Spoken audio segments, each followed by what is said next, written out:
the principle of the individual and the collective.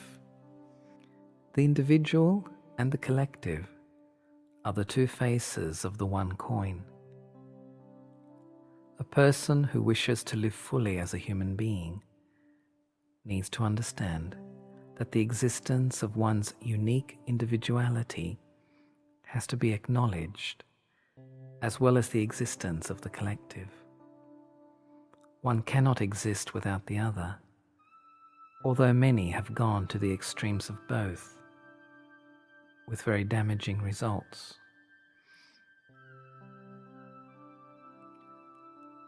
Those systems which develop the collective aspect at the expense of the individual become rigid, autocratic, uncreative, cruel, often imposing a sterile uniformity on human thought and action, thinking that this maintains the harmony and the order.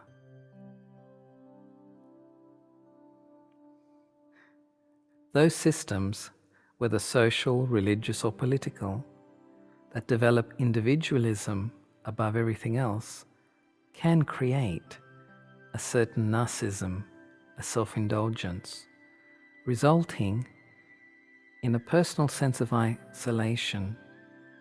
And this alienation is often the result of not developing those values of tolerance and acceptance, which are such a necessary part of human coexistence. The individual who is developing spiritually feels a personal sense of value, recognizes clearly his uniqueness without any false humility, and has the feeling that there is the freedom to be whatever he chooses to be.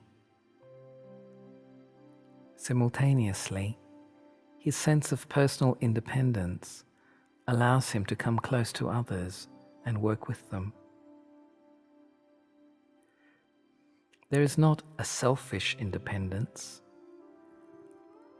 A true independence enables one to come close to others because already they have found within their own self their fulfillment, so they don't need to take, but they share.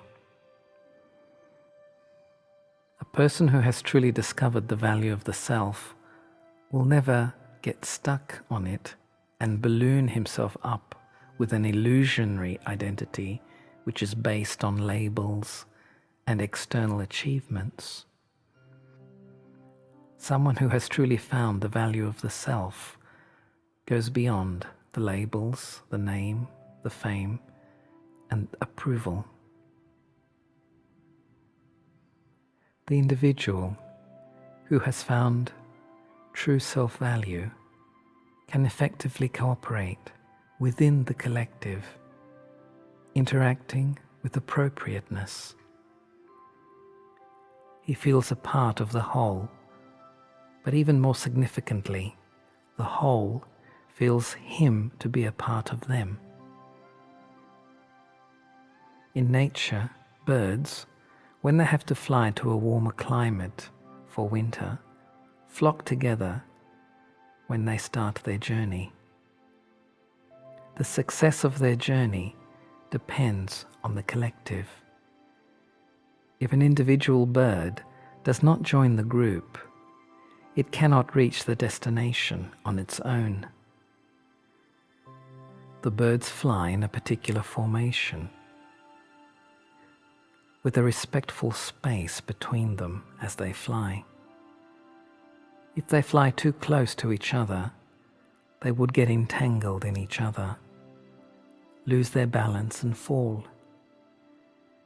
If they remained too far from each other, the formation could not be created properly, and they would not be able to ride the currents of air which help to propel them in their flight. Also, the leader of the formation does not remain the leader throughout the whole flight, but allows another to take its place, and this repositioning and replacing continues throughout the flight until the destination is reached. The individual birds all contribute to the success of the journey. The reality of life is that we are individuals within a collective whole. If the collective respects the space of the individual, then it functions to serve the individual's aspirations and differences. Otherwise, if the collective does not respect that space, it becomes repressive. So in essence, the individual needs to respect the collective and not to go to the extremes of personal rights.